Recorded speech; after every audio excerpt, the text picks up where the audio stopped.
কি এমন হলো যে শেষ অবধি ঝুঁকতে হলো মোদির সামনে? কেন 12 ঘন্টার মধ্যেই মাথা নত করতে হলো? রাশিয়ান তেলের উপর ইইউ নিষেধাজ্ঞা, নাটোর হুমকি, বিশ্বজ্বালানি যুদ্ধের কেন্দ্রে ভারত। কি হলো ভারতের জবাব?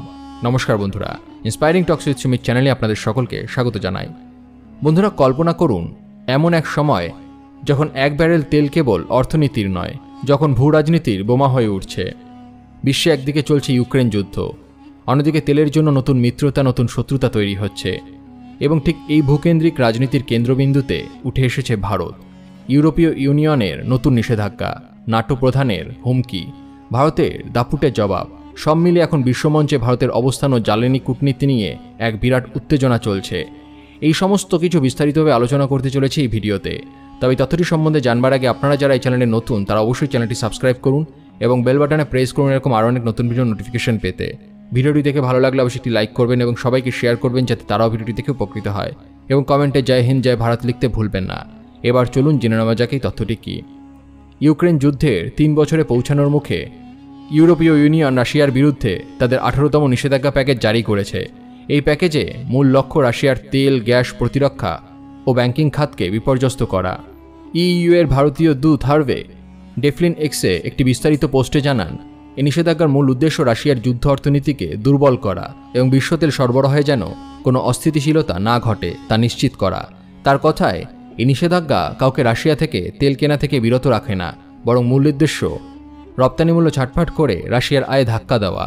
এই নতুন প্যাকেজ অনুযায়ী রাশিয়ার অপরিশোধিত তেলের দামের সর্বোচ্চ সীমা $60 থেকে কমিয়ে $47.6 নামিয়ে আনা হয়েছে। এর ফলে বিশ্ববাজারে রাশিয়ার তেল কম মূল্যে বিক্রি হচ্ছে, যার ফলে রাশিয়ার রাজস্ব হ্রাস পাচ্ছে। হার্ভে ডেফলিন বলেন, এটা শুধু নিষেধাজ্ঞা নয়, বরং বাজারে একটা কৃত্রিম ছাঁকনি তৈরি। এতে করে রাশিয়া বাধ্য হচ্ছে তেল কম দামে বিক্রি করতে। এই নিষেধাজ্ঞার প্রভাবে গুজরাটে অবস্থিত একটি রিফাইনারি, যার আংশিক মালিক রাশিয়ার রসনেফট, সেটি আলোচনায় উঠে এসেছে। ইউরোপীয় ইউনিয়নের মতে, তৃতীয় দেশের রিফাইনারিগুলো যদি রুশ তেল ব্যবহার করে তেলজাত পণ্য তৈরি করে এবং তা ইউরোপে রপ্তানি করে তবে তা নিষিদ্ধ হবে। তবে এতে ভারতীয় কোম্পানিগুলির জন্য এক ধরনের সতর্ক সংকেত তৈরি হয়েছে। যদিও হার্ভে ডেফলিন স্পষ্ট করে দিয়েছেন যে ভারত যদি শুধুমাত্র আভ্যন্তরীণ ব্যবহারের জন্য রুশ তেল কেনে তবে এতে কোনো বাধা নেই। ইইউ এর নিষেধাজ্ঞার জবাবে ভারত পরিষ্কার জানিয়ে দিয়েছে, আমরা একতরফা নিষেধাজ্ঞা মানি না। ভারতের পররাষ্ট্র মন্ত্রক জানায়, আন্তর্জাতিক বাণিজ্যে দ্বৈত মানদণ্ড গ্রহণযোগ্য নয়। বিশেষ করে জ্বালানি নিরাপত্তার ক্ষেত্রে কোনো দেশকে লক্ষ্য করে এইভাবে নিষেধাজ্ঞা চাপিয়ে দেওয়া আন্তর্জাতিক নীতিমালার পরিপন্থী।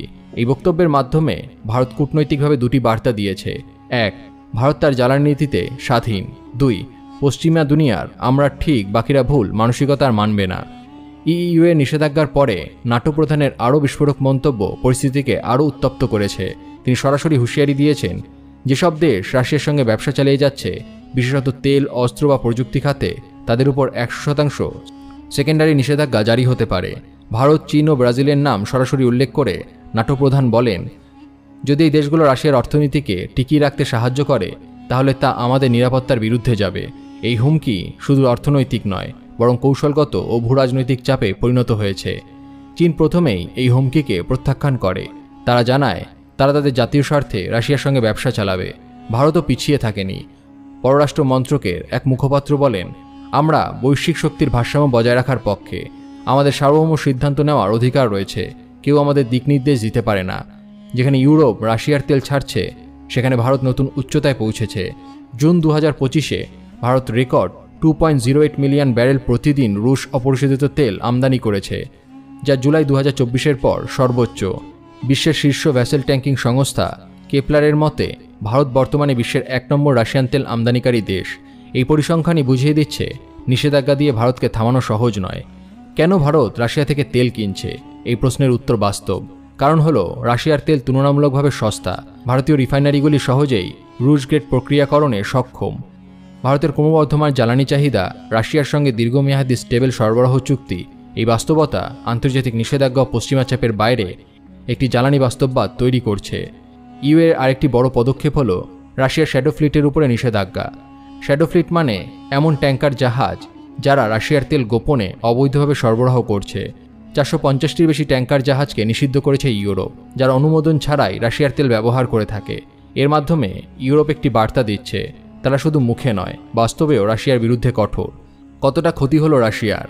ইউ দূতের মতে তেল থেকে রাশিয়ার মোট আয়ের 1/3, এর উপরই 40% সরকারি ব্যয়, যার অনেকটাই যায় যুদ্ধের জন্য। নিষেধাজ্ঞার ফলে রাশিয়া হারিয়েছে প্রায় 450 বিলিয়ন ইউরো।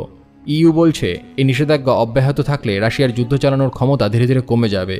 ইউ আবারও বলছে রাশিয়ার আগ্রাসন অবৈধ, নিষ্ঠুর এবং মানবিক বিপর্যয়ের কারণ। তাদের বক্তব্য, পুতিনকেই রক্তপাত বন্ধ করতে হবে, শান্তি আলোচনায় ফিরে আসতে হবে। বর্তমান বৈশ্বিক প্রেক্ষাপটে ভারতের অবস্থান ক্রমশ পরিবর্তিত হচ্ছে। আগে যেখানে ভারত জ্বালানির দিক থেকে কেবল আমদানি নির্ভর একটি রাষ্ট্র ছিল, এখন ভারত এক সার্বভৌম জ্বালানি কূটনৈতিক শক্তি হিসেবে নিজেদেরকে তুলে ধরছে। ভারতের পররাষ্ট্র নীতি এখন কেবল বন্ধুত্বপূর্ণ দেশ নির্ভর নয়, বরং ভারতীয় স্বার্থ নির্ভর হয়ে উঠেছে। বিশ্বের বৃহত্তম গণতন্ত্র হিসেবে ভারতের সামনে রয়েছে দ্বৈত চ্যালেঞ্জ। একদিকে স্বল্প মূল্যে জ্বালানি যোগান নিশ্চিত করা, অন্যদিকে বৈশ্বিক রাজনৈতিক চাপ মোকাবিলা করা। এই বাস্তবতায় ভারত দেখিয়ে যাচ্ছে কিভাবে নৈতিকতা, কৌশল ও জাতীয় স্বার্থের মধ্যে ভারসাম্য রাখা যায়। বন্ধুরা, এই বিশ্লেষণ থেকে আমরা বুঝতে পারি শুধু একটি পেট্রোল পাম্পে তেলের দাম নয়, এর পেছনে রয়েছে জটিল কূটনীতি সংঘাত ও শক্তির লড়াই। ভারত শুধু আজ তেল আমদানিকারী নয়, বরং একটি শক্তিশালী কূটনৈতিক খেলোয়াড়।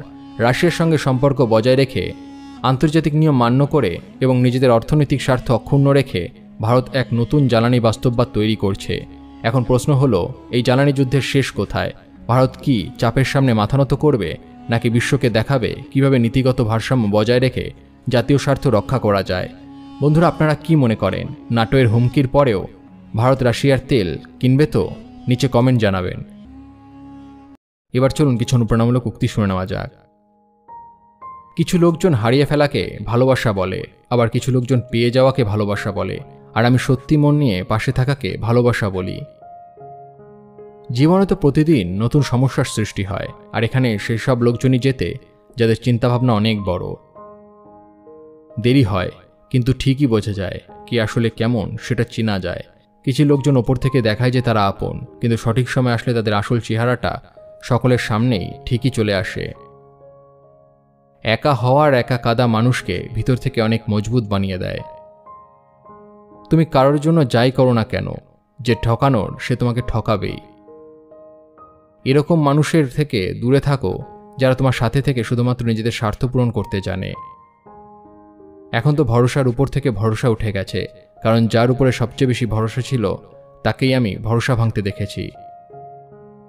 সব দিব্যি, এসব প্রতিজ্ঞা সবকিছুই মিথ্যে, কারণ দিব্যি বেশি সেই দেয় যে সবচেয়ে বেশি মিথ্যা কথা বলে। কোনো ছেলে অথবা কোনো মেয়ে তোমাকে ধোঁকা দিতে পারে, কিন্তু তোমার পরিশ্রম তোমাকে কখনো ধোঁকা দেবে না। তুমি এমন একজন ব্যক্তিকে বেছে নাও যে তোমাকে ভালোবাসে। তুমি যাকে ভালোবাসো তাকে বেছো না, তাহলেই তুমি বেশি খুশি থাকবে।